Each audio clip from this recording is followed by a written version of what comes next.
Hello mga friends, gusto ko lang mag-share sa inyo ng aking morning.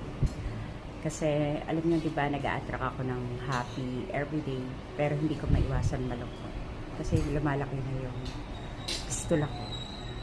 Yung reality syempre, I have strong mind and I have strong personality, but in reality, syempre sabi nga ng iba, may hangganan 'di ba? Pero syempre, lagi ko napapakinggan din si Father Joel Gatos, si Father Jerry Orbos, na siya nagiging inspiration ko rin na habang nabubuhay ka, gawin mo kapakinabang yung buhay mo. Syempre, huwag ka maging makasarili.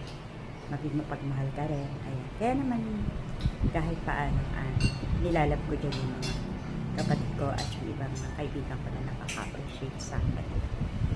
Ayun, yun lang yung tanging share ko sa inyo. Magulo man yung aking words niya, pero pagpasensya niyo.